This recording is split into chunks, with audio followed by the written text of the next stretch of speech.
welcome back. Just 2 days to go and the Modi government 2.0 will be put to its biggest test so far. A mammoth task of reviving the economy, which is in the dumps, facing a massive slowdown and the multiple challenges that come with it.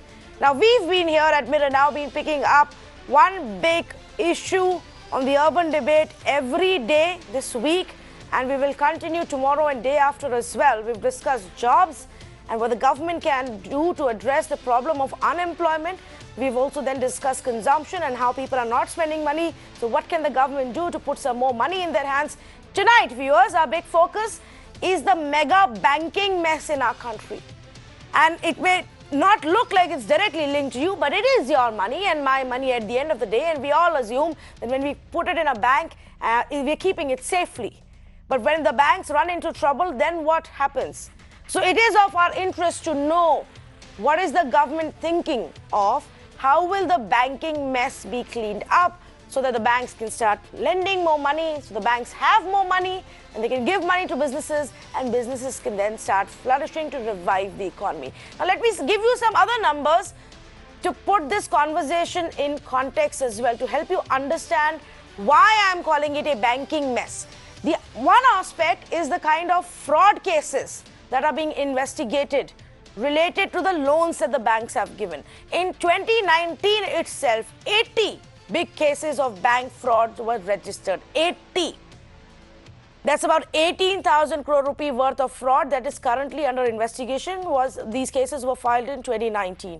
In 2018, there were 52 cases of bank fraud, totaling to about 16,000 crore worth of fraud under investigation. Now, these are essentially loans that turned bad, and then there was an investigation that was opened up to see if there was some kind of wrongdoing. In 2017, 31 cases of bank fraud totaling to 11,352 crore were filed, and so this goes on and on. If you look at the total figure, roughly 45 to 50,000 crore worth of bank loans are under investigation. Outside of this, there is the other big worry of the bad loans.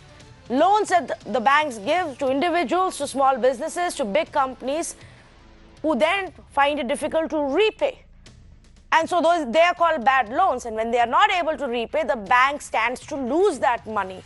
And those are the staggering figures that are on your screens right now.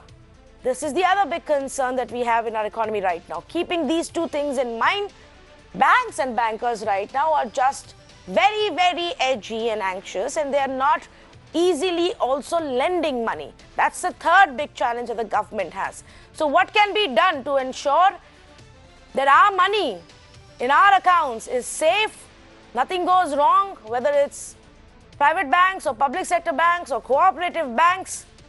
What can the government do? Can the budget really bring something to that effect is the big question. Let's say good evening to Gopal Agarwal, National Spokesperson for the BJP, Mr. R. Gopal, and former Secretary in the Department of Financial Services, Dr. Brinda Jagirdar, Senior Economist, and with me in the studio is Tamal Bandyopadhyay, Author and Consulting Editor with Business Standard. Mr. Bandyopadhyay, let me start with you.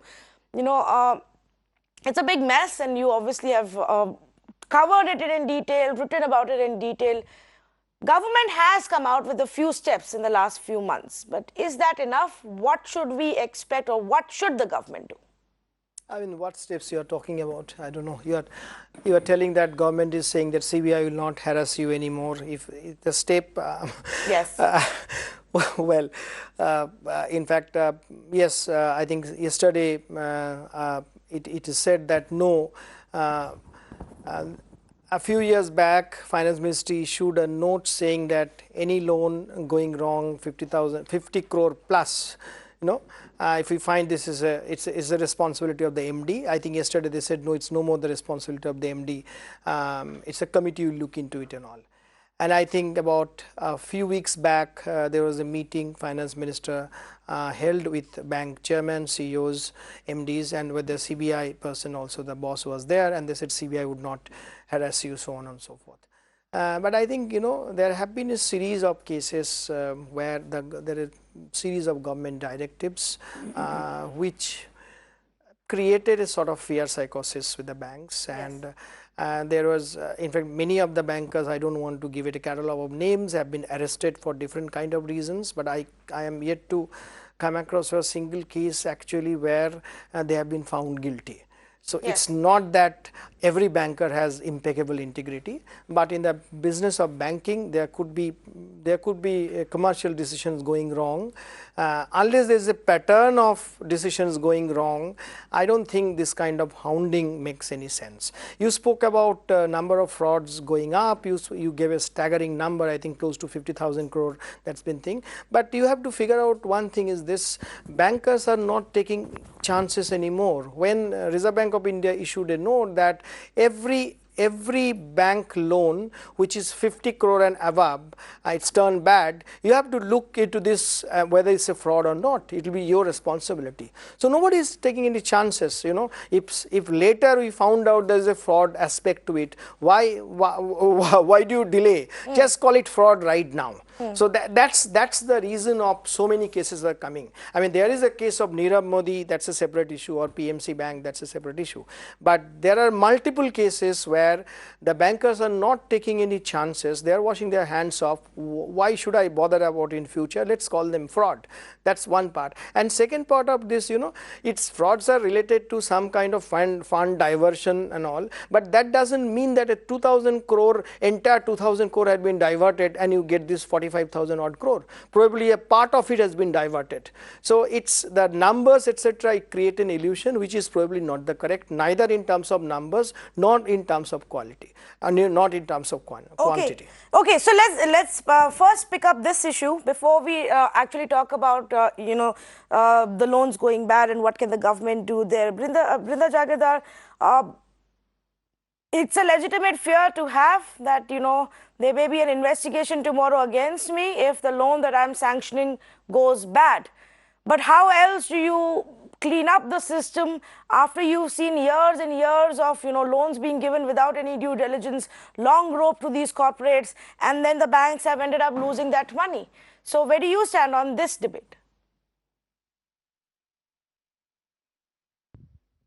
So precisely what we are seeing today is something which has been done over the years. The number of fraud cases that you put out is not something which happened yesterday or last night or something recently. It's over the years that it has built up, and now the whole process is being looked at very closely because corporate governance is being emphasized.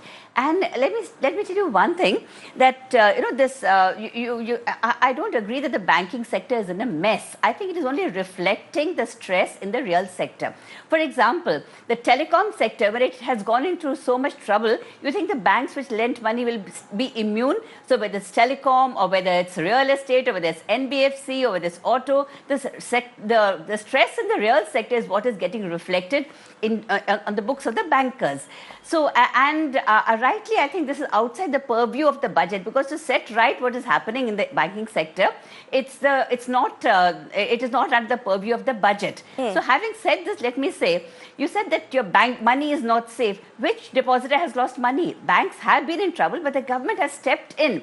And rightly or wrongly, they found some solution. So depositors have not lost money. So please don't create that impression that banks are under stress, so depositors are going to lose their money. That is not so. And also this, it's like I said, it's earlier the economic survey said that this is a twin balance sheet problem, which is reflected like the corporate balance sheet and the government and the government balance sheet, fiscal deficit. But now the World Bank has come up with a study which says it's a 4 balance sheet problem. Corporate, banks, real estate, NBFC, all this is creating a problem in the whole economy, and that is what is getting onto the banking sector. And let's not also confuse, I'm not saying there is no fraud. And along with fraud, you have cyber security now, I mean cyber frauds now. So that's again another issue which the banking sector has to grapple with, not for any fault of theirs, but because the hackers are able to find some way to get in. Now, having said this, frauds are not, I mean, if a loan goes wrong, it's a genuine business decision gone wrong sometimes. So it's not all the time right to blame that the bankers are doing fraud or anything like that. I think let's not jump to such conclusions and say the banking sector is in a mess. If you look at it now, there's so much of cleaning up that has happened, which hadn't happened. If I may just come in, Dr. Jagadar, just a couple of things, please. Yes. I didn't say that your money is not safe. I said because it's your money, money that you've kept in the bank for safekeeping, you should be interested in knowing what's going on with the banks, and if they're losing money, then what is the government doing? And again, I am not saying that the banks are at fault, but the government came out with this rule. The government said that if you've given a loan more than 50 crore and that's gone bad, I am going to investigate you. So if anything, we should be telling the government, don't blame the banks. It's not their fault if some business went bad. Is that what you're saying? Of course. Absolutely, absolutely. Saying investigate it. If something like a Nirav Modi, as Tamal was saying, if something like that happens, then clearly that's a case of fraud, and that requires to be investigated thoroughly. But not every NPA that the bank has on its books is a case of fraud, is all I'm saying. So let's not completely brush it with, completely tarnish it with some black brush and say that entire NPA is because of fraud. Oh, okay, absolutely. I take your point. Entire NPS is not because of fraud, but there seems to be a perception right now that if we give more loans, we may come under investigation tomorrow, and that is obviously impacting. Now, I was mentioning this, and we spoke about the steps that the government has taken. For example, they've announced merger of several public sector banks and to bring them together under one umbrella. They've announced the Fugitive Economic Offenders Act to try and bring back people like Vijay Mallya and Nirav Modi, or get some money back, at least as far as the banks are concerned, and the money that they have lost. They have created a central fraud registry. They have established a national financial reporting authority. And of course, lastly, what Mr. Tamal Bandyopadhyay was saying, finance minister herself meeting the bankers and saying, don't worry about the CBI. We're not going to unnecessarily harass you. We are simply going to investigate what's going on. Mr. Gopalan, are these steps enough? Is there a bigger policy decision that the government should look at to fix what we are looking at right now?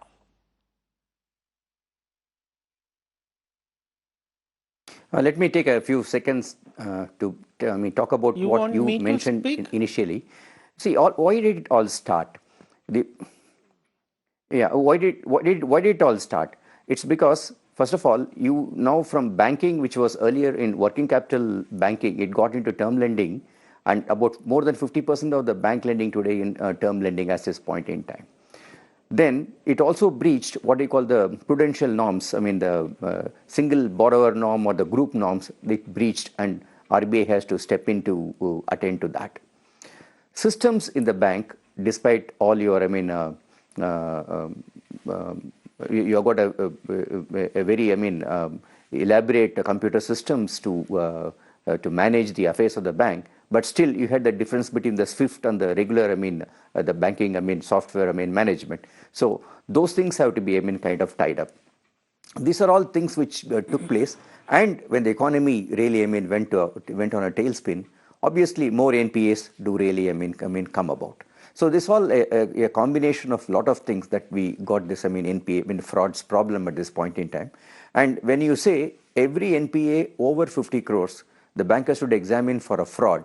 Obviously, banker would try to push everything over 50 crores to fraud, list.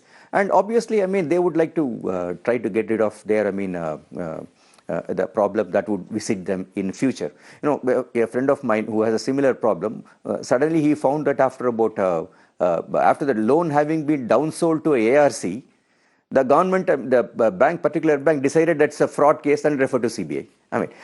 This is something, right. The bankers are, really I cannot blame them. What is to be done is the issue. Now, mere assurances will not be sufficient. Like you have the Prevention of Corruption Act, whatever amendments that are being made, I think we should ensure that it will be more elaborate. It should help the bankers to come to the conclusion that they will be protected legally by statute if some problems were to visit them in future. Now, unless that is done, any amount of talking, getting the CBI director to the meeting and telling him that, telling everybody that you lend, we will take it, I think that's not going to work. Okay. Point well taken. There has to be something more that the government needs to do. Mr. Gopal Agarwal, representing the BJP on this panel with us. Mr. Agarwal, respond to what our experts are saying right now for the banking sector.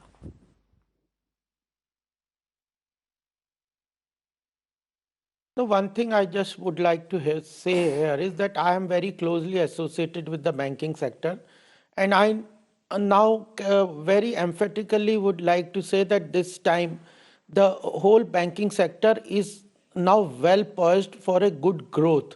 The problems which were accumulated in the whole banking sector because of bad quality loans being given by previous governments have been identified.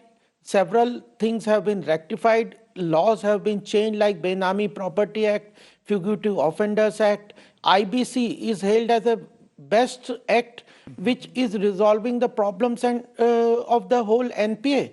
Then the banks have been merged, they have been recapitalized, and even the whole process of recovery has started.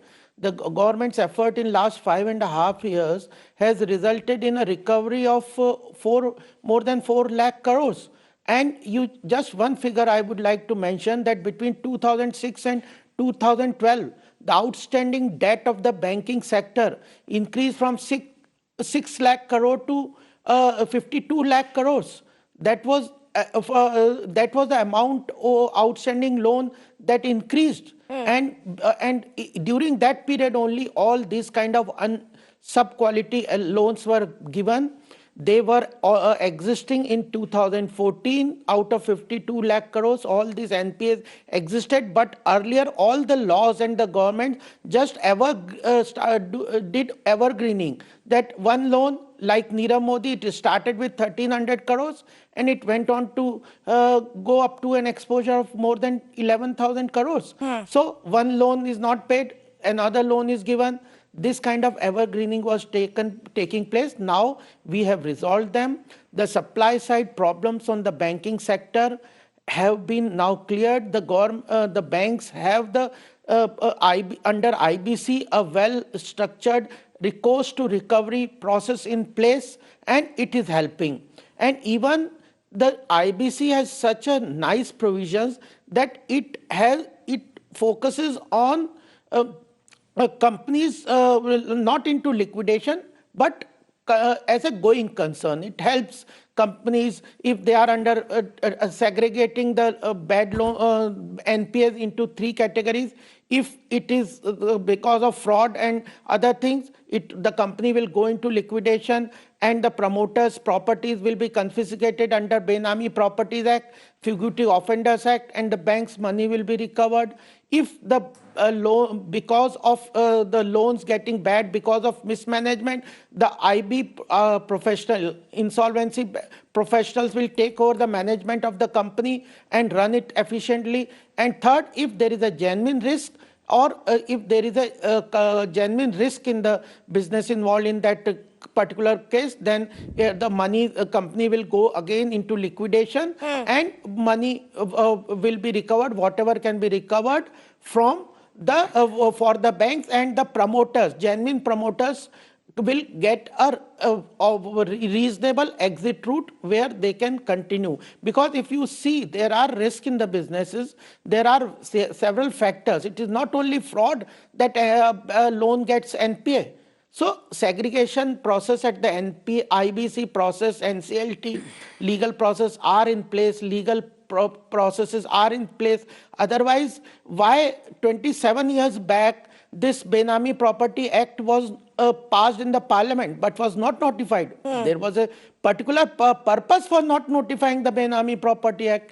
It was helping the promoters to fleece the banking institution public money. So you cannot call a government.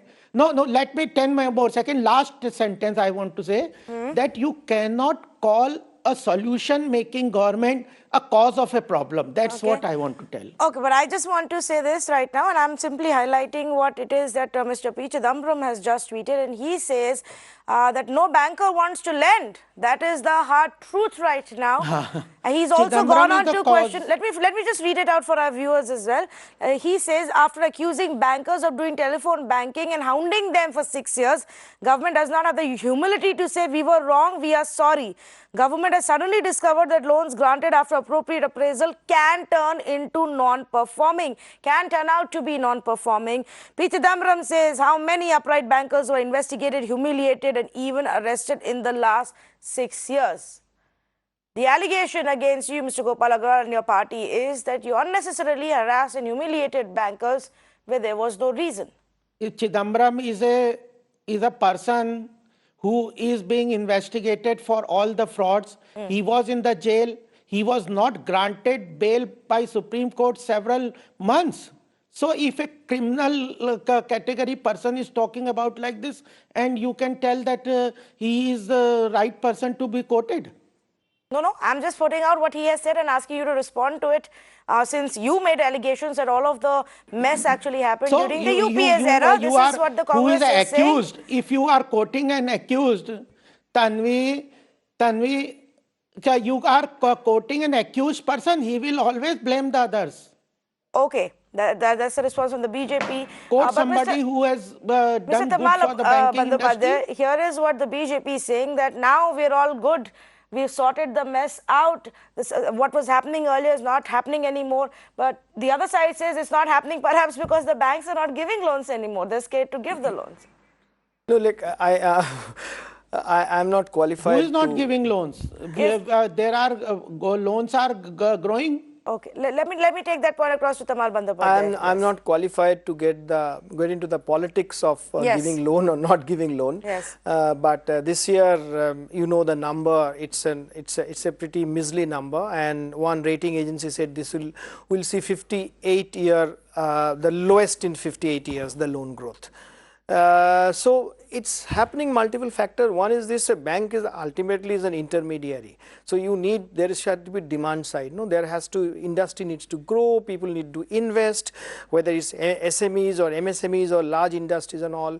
So there are not too many instances where there is investment taking place. So that's one side of the story. Banks on its own cannot give loan and kind of thing. There has to be takers for loan. So it's the demand side issue, because what is happening on the growth front. We have seen, probably it has bottomed out, but 4.5% growth in December. Before that, in June, 5% growth. So when we are facing this kind of growth scenario, so naturally the demand is pretty slow. That's one side of the story. The other side is the bankers, the so-called fear psychosis. They are not very comfortable in giving loan.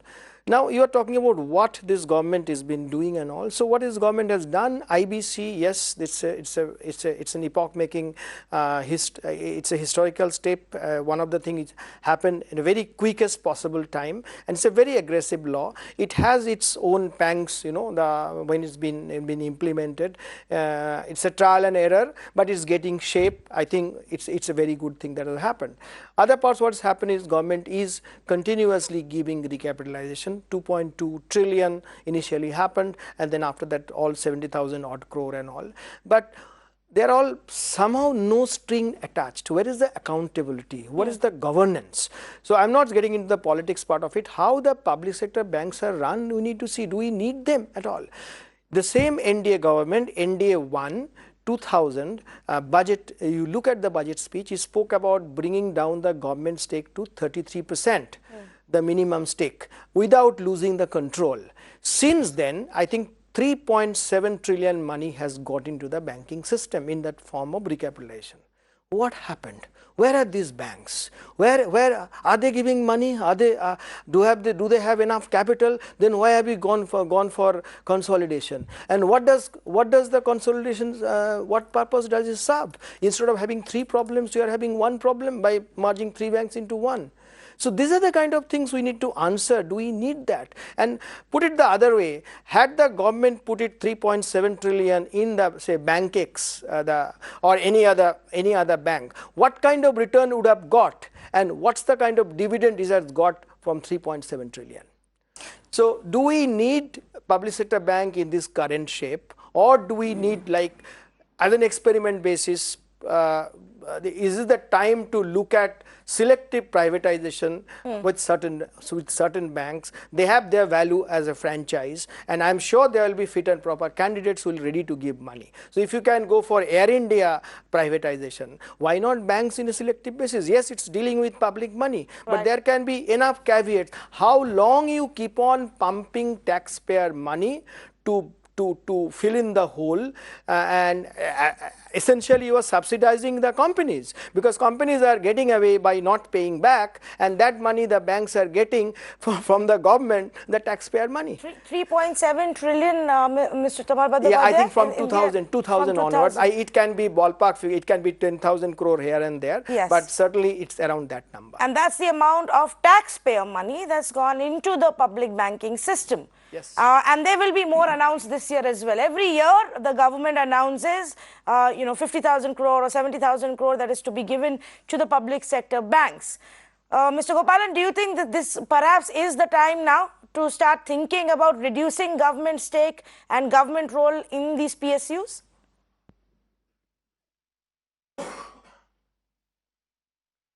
Well, the public sector banks, when they were started, had a purpose to serve, and they have served that purpose in a very large measure. Now, but in doing so, attendant problems, came onto the banks. The banks were told to do, directed lending, and they were not compensated for the directed lending they did.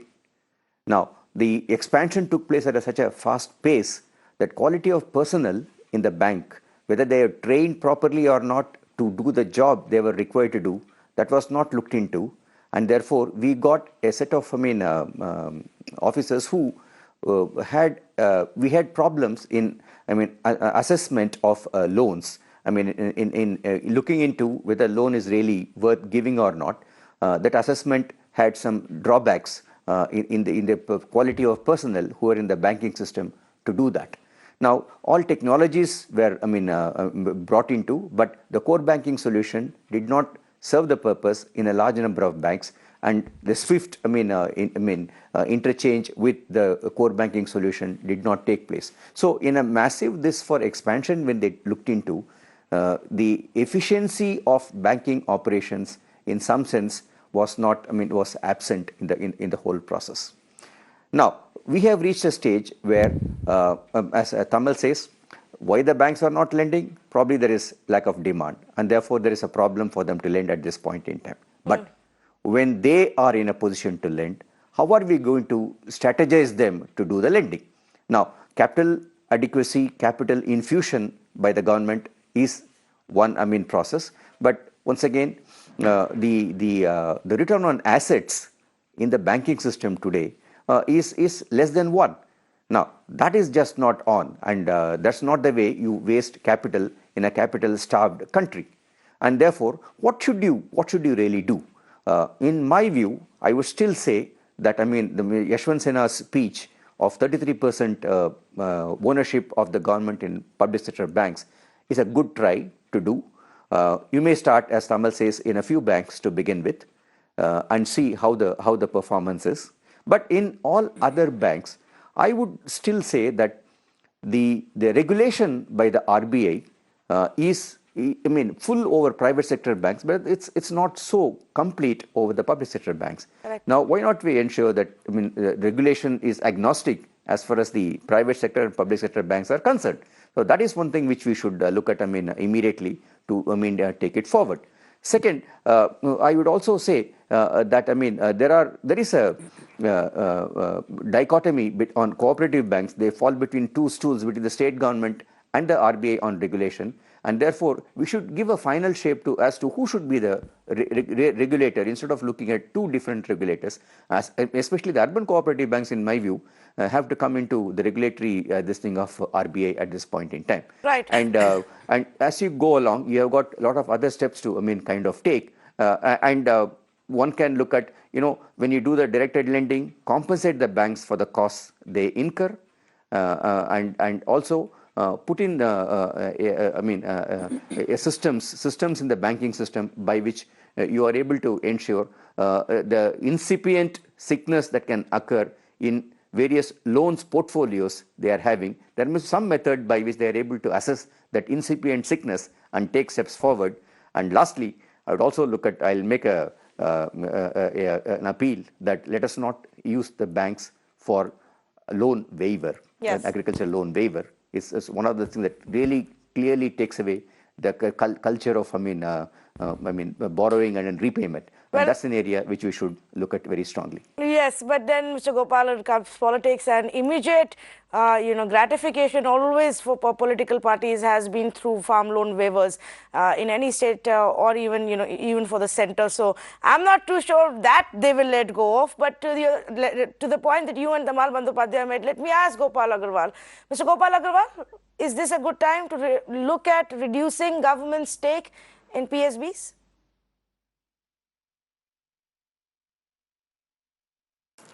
Already what is the thing is the scenario in the banking sector is they are listed on the stock exchange. Anybody can buy the shares from there, and the government also is ready to divest. No point of time. The government has said that it is not ready to divest if there are certain buyers for those issues. But the thing is that our banking sector was in trouble. It had to be strengthened, and public sector banks were in trouble in 2014.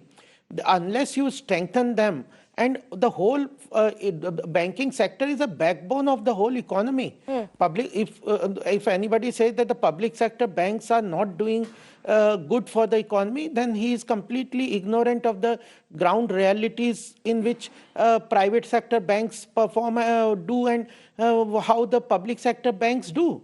They are doing so much of priority lending. They are doing so much of other activities also for the, whether it is the Jan Dhan account, whether it is the crop insurance delivery mechanism, or various instruments like RuPay card, etc. And it is banking the unbanked is the biggest challenge that the government has, and the Jan Dhan account, the whole process of Jan Dhan account was hailed by World Bank as one of the best financial inclusion program across the world any country had taken. And that was done by the public sector bank. Anybody can ask which private sector bank stepped forward and did a Jan Dhan account. So there is a we need a private sector bank also. We need a public sector bank also. And a PK Nayak committee has given a clear roadmap to corporate governance. We have independent directors on the board, professional directors on the board, and the government has given management control and freedom to do it. Yes. So, okay. So then this, what about cooperative banks then? What about cooperative banks and their accountability and their regulation?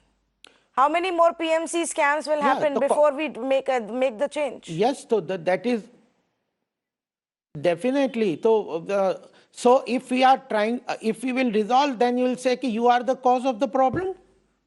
We are if the RBI is trying to resolve the problems accumulated in the cooperative banks, FRDI, we wanted, definitely we are saying that we need like an IBC Act, we need an FRDI, Financial Resolution and Deposit Insurance Bill. That we had brought, but the opposition and the misinformation, the way misinformation takes place in the economic world, everybody was saying that you are fleecing the public deposit money. But at present also in the public, any bank, the deposit insurance is up to 1 lakh. We were trying to make it to 5 lakh and creating an ecosystem, an efficient ecosystem of financial resolution in the financial institutions like IBC for the manufacturing sector and other corporate sectors. So everybody, without even talking, discussing, understanding, and everybody started jumping. So if you have an economic debate without any right information, and people like Chidambaram jumping with all the misinformation and agenda-driven policies, and then you start quoting Nirav Modi, and then this Vijay Mallya saying that the government is draconian. So that has to be checked. If economic agenda has to be discussed. No, I asked you some other question. I don't know where you went, Mr. Gopal Agarwal. What is good for Mr. the Gopal country? Agarwal, I asked you if there should be, if you need to bring in changes in regulation for cooperative banks. I'm asking you, how do you stop PMC bank scams so that depositors and people don't lose their money? I don't know where Mr. Chidambaram came in from. I'm telling you, Tanvi, So I'm telling you, we need an FRDI, Financial Resolution and Deposit Insurance Bill like IBC. So to resolve those problems, there are problems in the cooperative bank, but RBI is looking into. We need a But RBI doesn't have a say there. Government, how a government will act? It needs certain RBI is laws not to even the resolve it. sole regulator for cooperative No, banks. cooperative banks are with the RBI. We were very clearly told that it's the state authorities that were looking at cooperative banks, Mr. Gopal Agarwal. That is exactly why the whole debate started. No. Banking, cooperative. No. Cooperative bank ultimately banking sector is under the regulation of the RBI. It is a oversight body of all the banking regulations. Even NBFC are regulated by the RBI. The oversight of RBI is less on the cooperative bank because that's exactly what I'm saying. Under a different act. It is not under the so why are you confusing Indian me banking and my regulation. But the RBI is responsible. I am not confusing. I am saying our cooperative banks are under the surveillance of the RBI. That's what I'm saying. And we need an FRDI. How do we solve the problem, the mess that's also going on in cooperative bank sector? No, I think if you I'm telling you, if you want to resolve a problem, yes. If you want to resolve a problem, you need a proper laws and the empowered. Correct. That's what we're discussing. This is a constructive conversation, Mr. Gopal Agarwal. That's exactly what we're discussing. What should the government do? Mr. Tamal Bandyopadhyay. No, I think Reserve Bank of India has taken a series of steps. Yes, I'm telling you the Let me take the question to my other panelists, Gopal Agarwal. I'm asking the question to my experts. Yes. Reserve Bank of India over the past, I think, 2 months, ever since the TMC thing happened, in the recent past, I am saying, is taken a series of steps, basically strengthening its control over cooperative banks, and that's in the public domain. And other part is, I'm not very sure whether it's in the public domain. Probably it is. Reserve Bank of India also taking a relook and refurbishing, restructuring its entire architecture of supervision.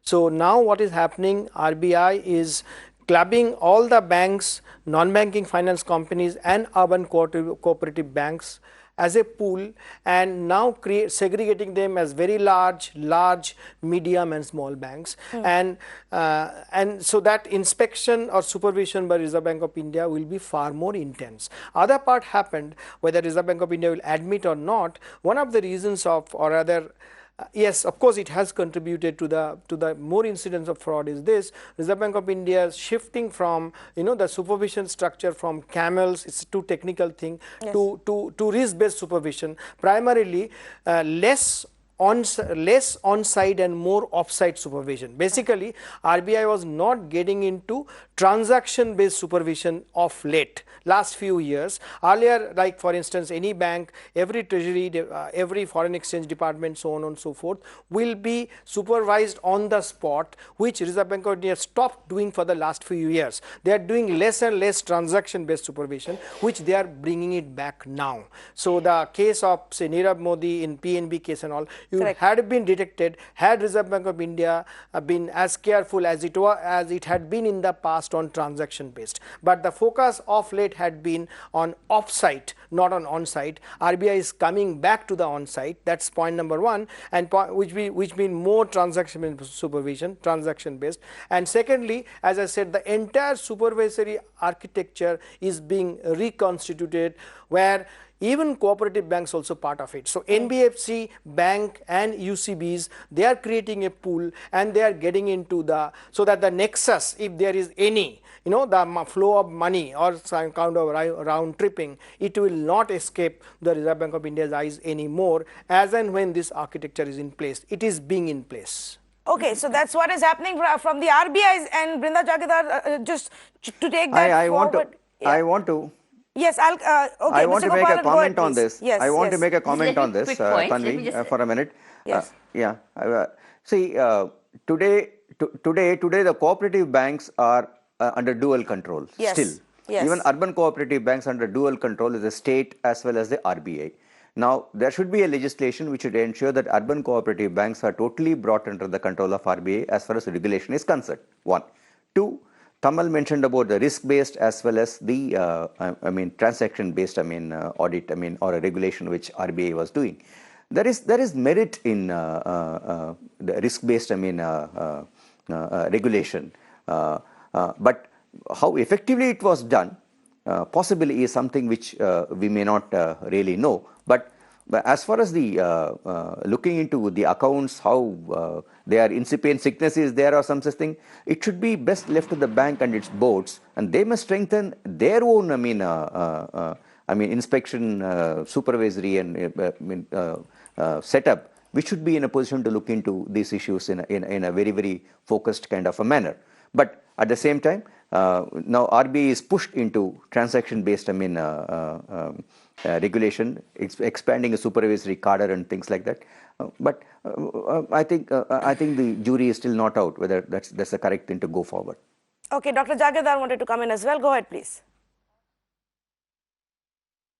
Yeah, committee after committee has said that we need to end dual control of cooperative banks. It's under the ministry as well as the Reserve Bank of India. So I think that is one thing. The second is that you're talking about why banks are not lending, but they've lent to infrastructure and look what happened. They've lent to telecom and look what happened. So I mean, so I think we need to first make sure that the enforcement of contracts is in place. IBC has certainly helped, but then with capacity utilization running at 50-60%, who would want to create fresh capacity? Who would want to invest fresh?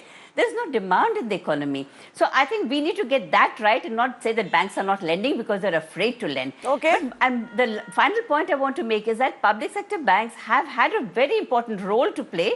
But now looking at the way things are changing, let's not forget that private sector banks haven't covered themselves in glory either. So it's not as if you privatize banks, you're going to solve everything.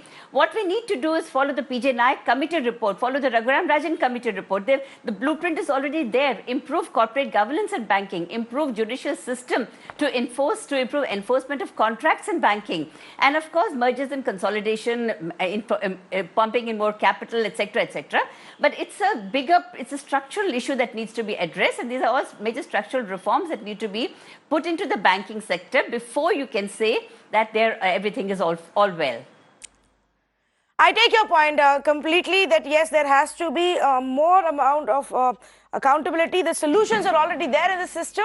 It's up to the government and the authorities to actually bring and put it into place. The solutions, like Dr. Jagirdar says, committee after committee have come out. I'm going to thank all of our panelists for joining us at this point of time. But here are the few things that have come out of this conversation. The government needs to look at other ways of sending the message out to the banks and the bankers that there is not going to be any unnecessary harassment. But I will add a word of caution here.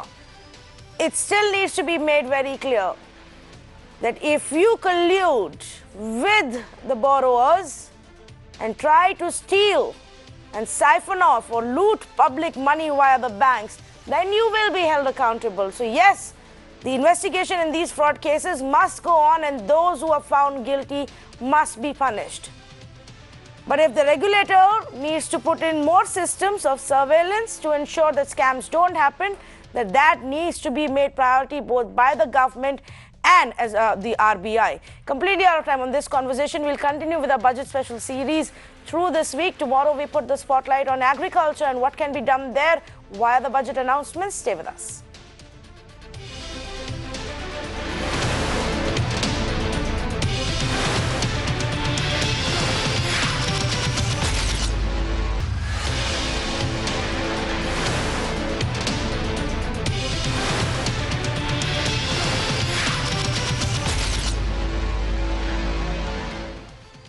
It is time to put the spotlight on the big deadly coronavirus issue that the whole world is grappling with right now. So far, 132 lives have been claimed in China. 132 people have been killed because of this deadly virus. The number of infected cases just in China have soared to 6,000. Health experts have warned that the epidemic may reach its peak in the next 10 days, resulting in more casualties. This is not something that any country now can take lightly. Yes, the issue is worse and really serious in China, but others also need to be on standby. The impact of the virus is being seen in India as well. So the Indian government right now is in talks with the embassy in China and the Chinese government to evacuate over 250 Indians who are stuck in the virus-hit Hubei province. A jumbo Air India plane has been prepared to fly from Mumbai to airlift Indians who are stuck in this area and in Hubei province's capital, Wuhan. However, the World Health Organization has said that it does not recommend the evacuation of foreign nationals from this area as of now to prevent spreading of the viral infection elsewhere. So far in India, 633 people who have returned from China have been kept under observation. And there are various numbers that are coming from different states. Now in Kerala, 10 people are currently under observation. In Maharashtra, there are about 6 cases under observation just in Mumbai. 5 Haryana residents who recently returned from China have also been put under observation over coronavirus scare. Now, these are not confirmed cases. These are precautionary measures that are being taken with people who've recently returned from China. And they are being right now tested for this virus. There have been 2 suspected cases of coronavirus. Currently, those patients are under observation in Ujjain as well. As a precautionary measure, Air India has decided to suspend its Delhi-Shanghai flight from January 31st to February 14. Indigo has suspended its flights on the Delhi, Chengdu, Bengaluru, Hong Kong routes from February 1st as well. So this is what has happened so far as far as the coronavirus is concerned. In a news that comes as a relief, 27 samples that were sent to Indian Council of Medical Research in Pune have tested negative. Joining me this evening for more on this big story, Suvam Pal, the Beijing-based media professional, Mr. K.K. Agarwal, former president of the Indian Medical Association, and I have 2 students, Gokul and Ronak. They're both studying, they're medical students at the China Three Gorges University, and they are just about 3 hours away from Wuhan. I want to go across to both of them first and ask them, how are they right now surviving, dealing with the situation? Just what is the ground situation right now, guys? Hello. Yes, can you hear me? Yeah. Yeah, so go ahead. Gokul and Ronak, tell us, where are you and, how are you right now dealing with the situation? Okay, so we are in our dormitories right now. Because of the situation, we are not able to go out since a week or so. It is really scary out there. So yeah, everybody's panicking. Everybody's under pressure. As you can see, even in our rooms, we have to wear our masks. We have to be really careful. So yeah, really feared. Okay, so you're saying you have not managed to step out for a week. How are you all managing with your food, and have special medication and medicines been given to you as a precautionary measure? What's the communication from your college? Like whenever we have to go outside, we have to use this precaution like the mask, and whenever we are trying to cook, like if we buy food from the outside, we are not sure whether we are infected or not, because one of the main cause of this virus is like if we eat the uncooked food or even the egg, it can be spread. So we are very cautious about this. And as you have said, for the precaution, there is no, like, we are not taking any medicines because we can only take uh, the major precaution is to wear the mask. That's it, and not to be in contact with the infected person. And as you have said, the infectious rate has been gone like 3 times in a week, and it's a major widespread disease. And this is one of the main reasons why we are in such a panic. How many of you, students are in this hostel? Has anybody from the government or Indian government also, reached out, responded for any needs that you have right now? Yeah, we are in continuous touch with the Indian Embassy right now. As of today, we have got an update that we did get an email from the Indian Embassy requiring a consent for the evacuation. Like we have to write a letter that we give the full consent, and we will be put under quarantine for 14 days. That is complete isolation, and they will check if we are negative. So then they will let us go. So that is the latest update that we have. We don't have the dates for evacuation or anything. We just have got this news that there might be an evacuation, but we have hopes. Yeah, so we're looking forward to it.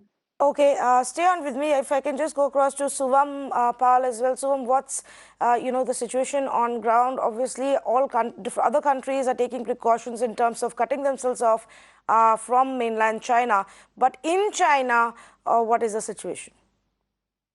See, in China, actually, there are two different kind of situations. One is Hubei province, where Wuhan is located, the epicenter of this coronavirus is located. So Hubei kind of completely locked down. Wuhan is completely locked down, along with a slew of other cities.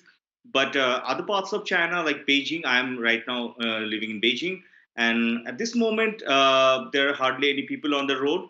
There are two reasons. One is the lunar Chinese New Year. The Spring Festival holidays are on, so that's why not too many people are outside. And during the Spring Festival, every year, like the Beijing, Shanghai, the big cities look deserted because most of the residents they go back to their native places for the festivals. So that's why in Beijing it's quite deserted at this moment because the Spring Festival leaves that has been extended till February 2nd. So that's why not too many people are around in Beijing. But in every subway station and the offices which are still open, most of the offices are closed and schools are closed for indefinite period. But some of the subway stations, they're having people wearing hazmat suits, and they're checking, they're doing thermal screening, thermal scanning. So the authorities are leaving no stone unturned. Even at the residential complex, the security guards are given thermal screening devices. So whenever somebody is coming in or going out, they are always checking. And even some of the offices, they have employed some of the medics or some of the volunteers, so who are checking temperatures of each and every employees. And everywhere, the authorities have kind of informed people not to go out much, not to mingle with too many people, not to go to crowded places. And most of the sightseeing spots across China are closed. Like in Beijing, close to Beijing, the Great Wall is located. So the public is not allowed to go to the Great Wall. The museums are closed. In Shanghai, the Shanghai Disneyland, that is also closed. In Chengdu, the most famous attraction, the panda base, giant panda base, that is also closed. And in most of the cities and towns, so the big outlets, international outlets like Starbucks or McDonald's, those outlets are mostly closed. Some are still open, but they're not taking any chance. So more or less, the cities are looking quite deserted, and Okay. Chinese authorities and government are leaving no stone unturned, I guess, at this moment. So, Suvam, both the youngsters who are the medical students were pointing out, food seems to be the biggest problem for them right now, especially obviously for them because they're living in hostels and they are in a complete lockdown in Wuhan province. Is the government making special, arrangements to ensure that at least people have the basic amenities? Yes, as far as I'm in touch with some of the students from Wuhan. Yes. So they told me that I asked them because they are locked inside their dorm or their hostel room, but they said that there is one store which is open, which is obviously in China. It's the party which works throughout the country, so they have their volunteers and all.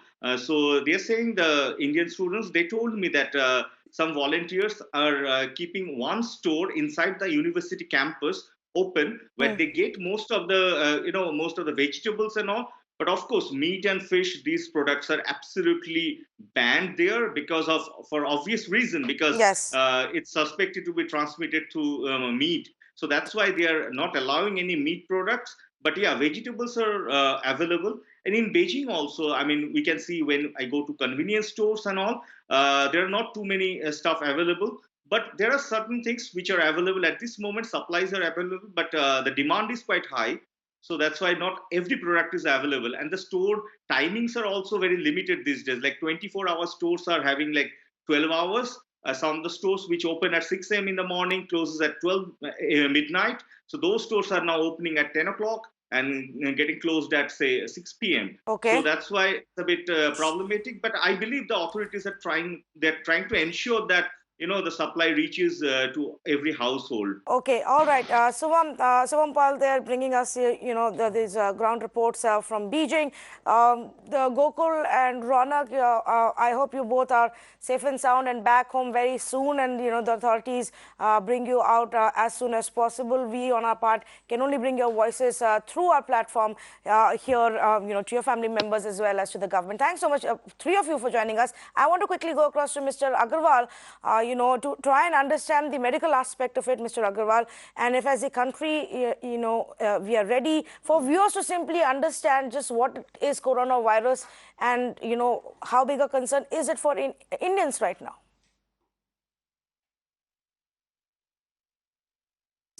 See, coronavirus is there all over the world and it causes common cold, but it's a mutant variety which has caused disturbance in the past in the forms of SARS, then Middle East Respiratory Syndrome, and now coronavirus 2019. So this is a version which normally happens in animals, and from animals it has come to human. Now it has become a mutant and it is causing human-to-human transmission. Most of the cases of human-to-human transmissions are in China. One case of human-to-human transmission has been seen in Vietnam and one in Germany. But in rest other 16 countries, cases have come primarily from China, and there has not been any case from human-to-human transmission. As far as India is concerned, we don't have a single primary case. That means no case has entered India so far. Now remember that MERS, Middle East Respiratory Syndrome, and SARS never entered India. It has entered so many countries, but it never. Maybe corona may never enter India. That's one possibility. Second is, even if it enters into another country, unless the infection is lower respiratory tract infection, the person in Vietnam who transferred it to his own son was suffering from infiltrates in the lung. That means he was having a lung infection. So unless you are serious enough with lung infection to come from China to another country, you may not be able to get secondary infections. So the good news is that very few cases of secondary infection, that means secondary transmission, that means person-to-person contact outside China are being known. Number two is the mortality of corona is less than 3%. Of SARS was 10%. Right. Of Middle East Respiratory Syndrome was 33%. So it is not that toxic, which we have seen of the Saudi Arabia counterpart of corona a few years back. So therefore, at this moment, our effort should be A, no panic. B, it hasn't come yet into India. We need to start a precaution for general flu prevention. Okay. If we take flu prevention, we don't care whether corona enters in our country or not. Remember, even swine flu H1N1 had the same mortality as that of coronavirus. Yes. So our precautions should be that anybody who is coughing with fever, remember, no fever, no flu, no breathlessness, no admission. So anybody who is having a flu-like symptoms, who cares whether it is corona, whether it is swine flu or anything, keep a distance of 3 feet. Now here comes certain policy matters. The first policy matter is that if a person has flu in India, he should be given 2 weeks of paid leave. If you don't give a 2 weeks of paid leave, he is going to come back to save his income.